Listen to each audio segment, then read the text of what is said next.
तो पिछले एपिसोड में हमने देखा था कि कैसे ली हान के उस अरीना को डिस्ट्रॉय करने के बाद वहाँ से ओरिजिनल वाले मास्टर फैंग बाहर आ जाते हैं, जो काफी ज्यादा खतरनाक लग रहे थे। वैसे तो उन दोनों स्टूडेंट्स ने पहले इन लोगों को बताया था, पर इन्हें यकीन नहीं आता। अभी अपनी आंखों से मास्टर फैंग की ऐसी हालत देखने के बाद वो लोग बहुत ज्यादा शॉक थे। वहीं इस एपिसोड की स्टार्टिंग में दिखाया जाता है कि जैसे ही मास्टर फैंग उस गड्ढे से बाहर आते हैं, वो अपना डेमोनिक ऑरा रिलीज करते हुए जबरदस्त स्लैशेस लगा रहे थे, जिससे वहाँ मौजूद जितने भी स्टूडेंट थे वो स्लैश खाकर मर जाते हैं। वो चिल्लाते हुए सिर्फ एक ही बात को दोहरा रहे थे कि किसी को भी जिंदा नहीं छोड़ना, एक एक को मैं अपनी हाथों से जान से मारने वाला हूँ। ली हान समेत सारे एल्डर्स ये नजारा देखने के बाद शॉक लग रहे थे। वहीं उन सभी स्टूडेंट्स को मारने के बाद मास्टर फैंग अपना सर पकड़ पकड़ के जोर जोर से चिल्लाते हुए कह रहे थे कि मत मारो उन्हें। ऐसा लग रहा था जैसे कि वो अपने बॉडी में ही किसी के साथ बात कर रहे हैं। उन्हें ये पागलों वाली हरकतें करता देखकर वो स्टूडेंट कह रहा था कि अब तुम्हें मिल गया सुकून, मैंने तुमसे कहा था ना कि उन्हें बाहर मत निकालो वरना यहाँ खूनी खेल शुरू हो जाएगा। अगर तुम लोगों को मरना है तो यहाँ खड़े खड़े इस मौत का तमाशा देखो।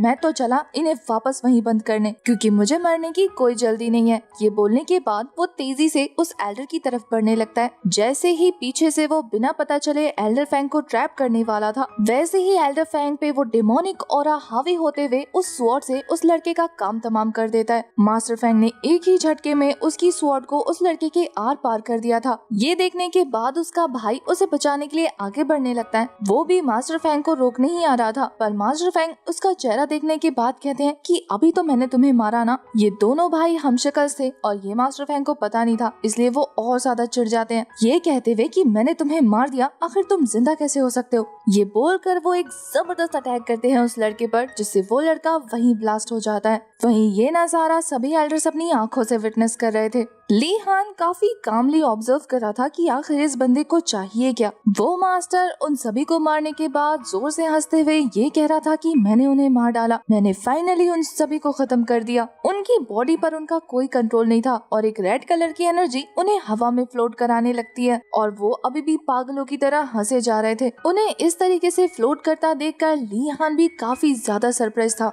वहीं तभी अचानक से वो मास्टर फैंग अपने दूसरे हाथ को हवा में उठाते हैं, जिससे उनके हाथ से एक डिवाइन एनर्जी निकलने लगती है और इस एनर्जी से वो एक जबरदस्त अटैक थ्रो कर देते हैं। मास्टर फैंग को ऐसा करता देखकर ली हान समझ जाता है, ऐसा लग रहा था जैसे कि उसने किसी को पहचान लिया हो। वो कहता है कि ये वही है, मैं जानता था कि ये वही है। दूसरी तरफ वो पावरफुल अटैक तेजी से इनकी तरफ आगे बढ़ने लगता है। ली हान समेत तीनों मास्टर तो जंप करके खुद को बचा लेते हैं, पर जो वहाँ से भाग नहीं पाए थे, इस अटैक की वजह से उनका नामो निशान मिट गया था। और फिर जैसे ही धुआं छटता है, देखने को मिलता है कि वहाँ पे एक और बड़ा गड्ढा क्रिएट हो गया है। मास्टर फैंग, जिन्हें लग रहा था कि ये अटैक करने के बाद उन्होंने सभी को मार दिया होगा, वो रिलैक्स होकर वहाँ से दूसरी तरफ चले जाते हैं। वही ली हान उन्हें खत्म करने के इरादे से उनके पीछे चला जाता है। मास्टर फैंग मॉर्टल वर्ल्ड की तरफ गए थे, तो ये देखने के बाद एक और फीमेल एल्डर कहती है कि पता नहीं मास्टर फैंग को क्या हो गया है, उन्हें तो अंदाजा भी नहीं है कि वो क्या कर रहे हैं। उनका ये हाल देखने के बाद तो मुझे डर है कि पता नहीं वो मॉर्टल वर्ल्ड का क्या हाल करेंगे,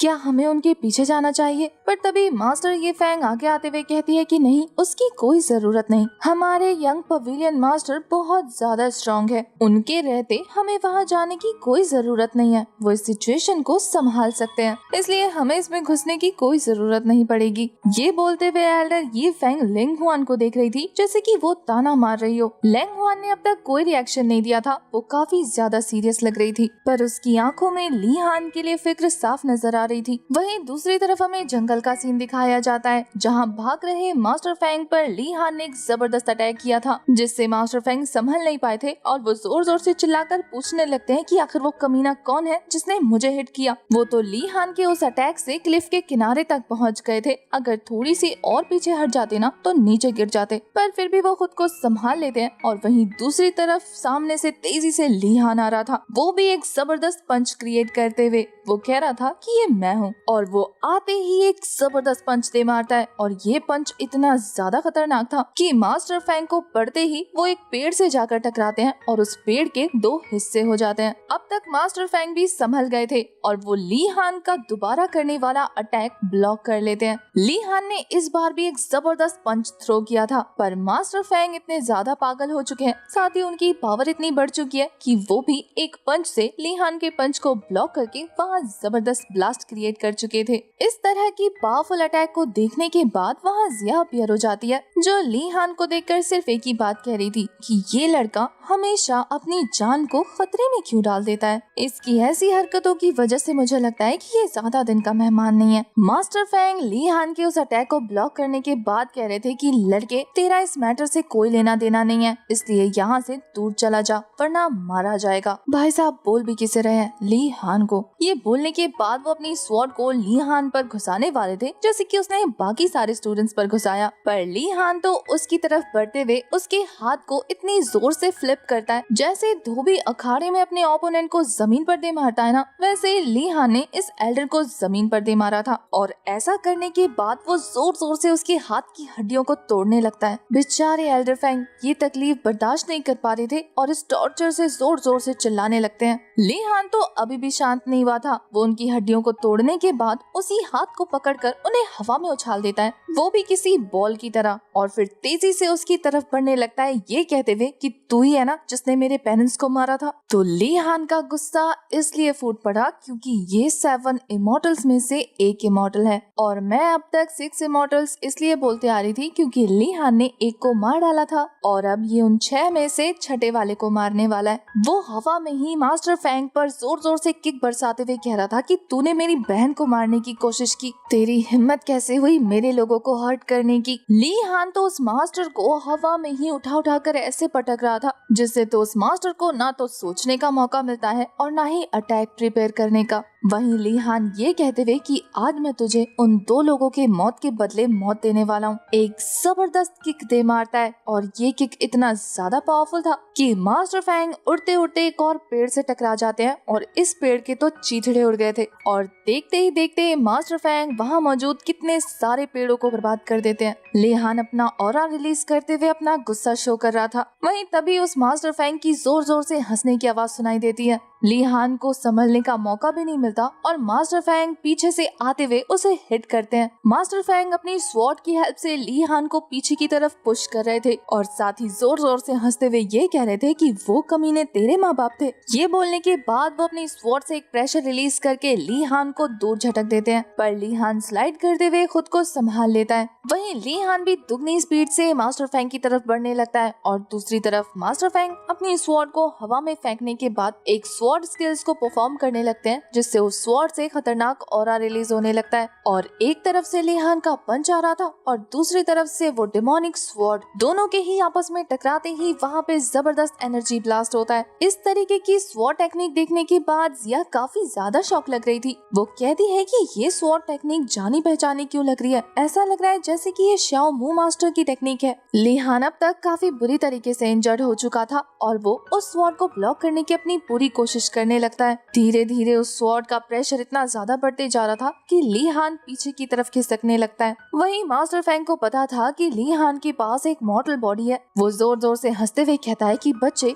अपनी इस मॉर्टल बॉडी के साथ तू कब तक मुझसे लड़ेगा। मास्टर फेंग की हंसी और इस तरीके का ताना ली हान के दिल पर जाकर लगता है और वो पहले से भी ज्यादा गुस्से से भर गया था। अब तो वो अपने प्रेशर को इतनी जबरदस्त तरीके से रिलीज करके एक और पंच मारता है जिससे कि वो स्वॉर्ड पीछे हट गई थी। अपने स्वॉर्ड के रिवर्स अटैक से मास्टर फेंग जंप करके बचते हैं, पर फिर वो काफी आसानी से अपनी स्वॉर्ड को कंट्रोल कर लेते हैं। वहीं दूसरी तरफ ली हान गुस्से से भरते हुए कहा था कि इमॉर्टल्स, हाँ आखिर तुम इमॉर्टल्स का क्या, तुम लोग पावरफुल हो, तुम्हारे पास ताकत है, तो क्या इनोसेंट पीपल को मारते फिरोगे। आज मैं तेरा वो हाल करूंगा कि खुद के इमॉर्टल होने पर तुझे शर्म महसूस होगी और तू उस दिन को कोसेगा जिस दिन तूने मेरी फैमिली पर अटैक किया था। ये बोलकर ली हान अपनी पावर रिलीज करते हुए उस स्वॉर्ड से भिड़ जाता है। उसका गुस्सा उसके सर चढ़कर बोल रहा था। वो तेजी से उस स्वॉर्ड पर पंच बरसाने लगता है, जबकि उसका हाथ बुरी तरीके से घायल हो गया था। वो जितने पंच उस स्वॉर्ड पर करता, उसके हाथ ये बोलने के बाद वो पंचेस रोककर एक जबरदस्त किक करके उस मास्टर को दूर कर देता है। और फिर वो कह रहा था कि आज अगर डेविल भी आकर मुझे तुझे मारने से रोकेगा ना, तो मैं उससे भी मार दूंगा। इस दुनिया में ऐसा कोई नहीं जो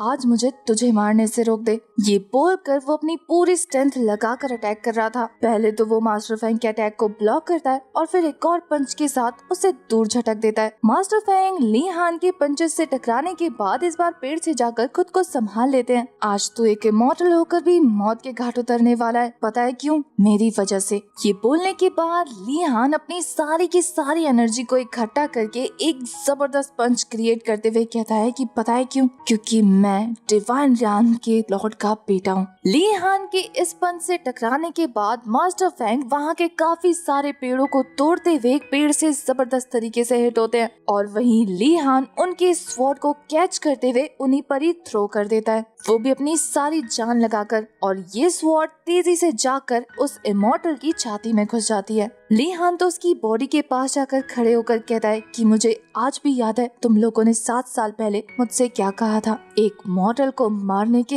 1000 रास्ते हैं, पर आज मैं ट्राई करूंगा कि एक इमॉर्टल को मारने के कितने रास्ते हैं। ये बोलते हुए उसकी आंखों में नफरत साफ झलक रही थी। ली हान की नफरत देखने के बाद वो मास्टर फैंग कह रहा था कि मार डालो मुझे मार डालो। वहीं ली हान अपने सीक्रेट ट्रेजर को स्वॉर्ड में कन्वर्ट करते हुए कह रहा था कि अफसोस बस इस बात का है कि तू पागल हो चुका है। अगर आज तू अपने होशो हवास में होता तो तुझे अपनी मौत का अफसोस होने लगता। ये बोलने के बाद वो जैसे ही अपनी स्वॉर्ड से मास्टर फैंग पर अटैक करता, जिया उसके अटैक को ब्लॉक कर लेती है। ली हान के पूछने पर कि आखिर ऐसा क्यों किया, वो कहती है कि मुझे इससे जानना है कि इसने ये स्वॉर्ड टेक्निक्स किससे सीखी है या उस स्वॉर्ड टेक्निक का ओरिजिन इसे कहां से मिला। ली हान कहता है कि ये तो पागल हो चुका है, तो पूछोगी किससे? जिया कहती है कि बेशक इससे तुम नहीं पूछ सकते, लेकिन कोई है जो इससे पूछ सकता है। पर अजीब बात है कि उसे आने में इतना टाइम क्यों लगा है। और फिर हमें पता लगता है कि जिया ने किसी और को नहीं बल्कि छोटी फॉक्सी को बुलाया। उसे देखने के बाद ली हान कहता है तो इसको बुलाया तुमने? फॉक्सी आगे बढ़ते हुए कहती है कि सॉरी थोड़ी सी लेट हो गई, माफ कर देना।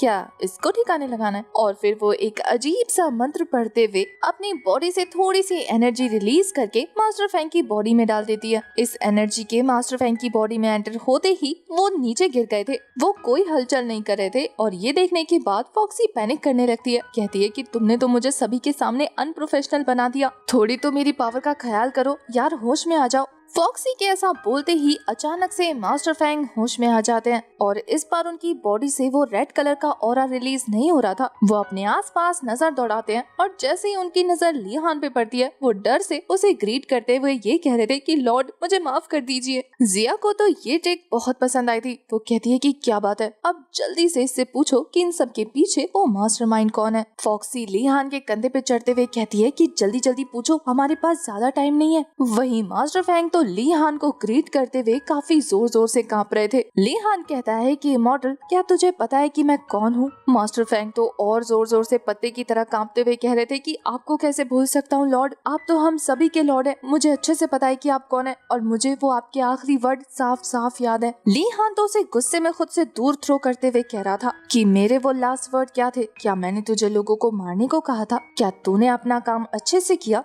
तुझे किस तरीके से पनिश करूं? ली हान के मुंह से ये बातें सुनने के बाद तो मास्टर फैंग जोर जोर से रोते हुए कह रहे थे कि लॉर्ड प्लीज मेरी जान बख्श दीजिए, मुझ पर थोड़ा सा रहम खाइए। मैंने उन 12 लोगों को मारने की कोशिश की थी, हमें इस चीज का कोई क्रेडिट नहीं मिला, पर यकीन करिए हम सब ने जान लगाकर उन्हें मारा था। ली हान ये स्पेसिफिक 12 लोगों के बारे में जानकर काफी शॉक लग रहा था और उसका रिएक्शन देखने के बाद जिया भिलाई कभी इसे आधा घंटा और लगेगा। वहीं मास्टर फैंग कह रहे थे कि हाँ लॉर्ड, क्या आपको याद नहीं, आपने हमें कहा था कि सबसे टैलेंटेड लोगों को जान से मार देना है। हमने वही किया था लॉर्ड जो आपने कहा था, प्लीज हमारी जान बख्श दीजिए। क्या आप मुझे एक और मौका दे सकते हैं खुद को प्रूव करने का? ली हान उसकी बात सुनते हुए सीधा खड़ा होकर कहता है कि हाँ बिल्कुल, अगर तुम चाहते हो कि मैं तुम्हारी जान बख्श दूं, तो मुझे उन बाकी के बचे हुए 5 लोगों का नाम बताओ। उन 5 लोगों के बारे में बात उठते ही मास्टर फैंग के अंदर वो रेड ऑरा फिर से जाग जाता है, जिससे उनके सर में फिर से तेज दर्द स्टार्ट हो गया था। वो जोर जोर से चिल्लाते हुए कहता है कि वो 5 लोग तुम्हें क्यों चाहिए, मैं क्यों बताऊं उनका पता तुम्हें।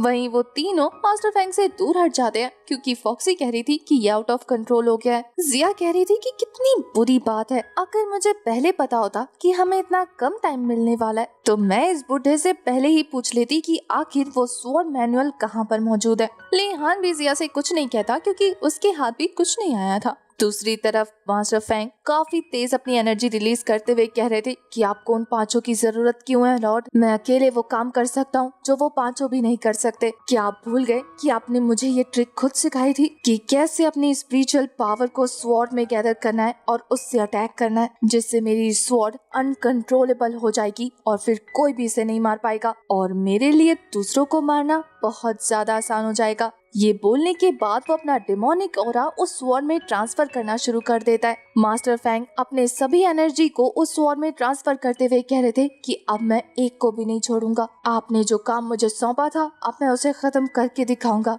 लॉर्ड, मैं आपका यकीन फिर से जीतूंगा, चाहे इसके लिए मुझे अपनी सारी की सारी स्पिरिचुअल पावर ही डिस्ट्रॉय क्यों ना करनी पड़े। ये बोलते हुए वो लगातार अपनी एनर्जी को स्वॉर्ड में ट्रांसफर कर रहा था, जिससे वहाँ पर एनर्जी का सोर्स बढ़ जाता है। ली हान को लग रहा था कि ये उसे लॉर्ड समझ रहा है, तो क्यों ना एक बार कोशिश करके इसे रोका जाए। वो कहता है कि इसकी कोई जरूरत नहीं, रुक जाओ जहाँ पर हो तुम। पर उस रेड डिमोनिक एनर्जी से टकराने के बाद तो ली हान के हाथ में इफेक्ट नजर आ रहा था। उसे पता लग जाता है कि अब ये इंसान बातों से तो बिल्कुल नहीं रुकने वाला, अगर उसे इसे रोकना है तो इसे जान से मारना होगा। वहीं दूसरी तरफ मास्टर फैंग उस डिमोनिक स्वॉर्ड को हवा में फेंकते हुए अपनी सारी एनर्जी उसमें ट्रांसफर करते हुए कह रहे थे कि आपको फिक्र करने की जरूरत नहीं है लॉर्ड, इस बार मैं कोई गड़बड़ नहीं करने वाला। ये सुनकर ली हान अपनी स्वॉर्ड लेकर आगे बढ़ते हुए कह रहा था कि मैंने तुमसे कहा ना कि रुक जाओ। वो सीधा अपनी स्वॉर्ड को उसकी बॉडी के आर पार कर देता है। उस स्वॉर्ड के घुसते ही मास्टर फैंग अपनी स्वॉर्ड को और तेजी से अपनी एनर्जी दे देते हैं और उनकी बॉडी में से उनकी जान जाते ही वो बॉडी जमीन पर आकर गिरती है। वहीं दूसरी तरफ हवा में जाने के बाद वो स्वॉर्ड अपने डेमोनिक ऑरा को तेजी से फैला रही थी। उसकी एनर्जी धीरे धीरे एक स्पाइरल का शेप ले चुकी थी।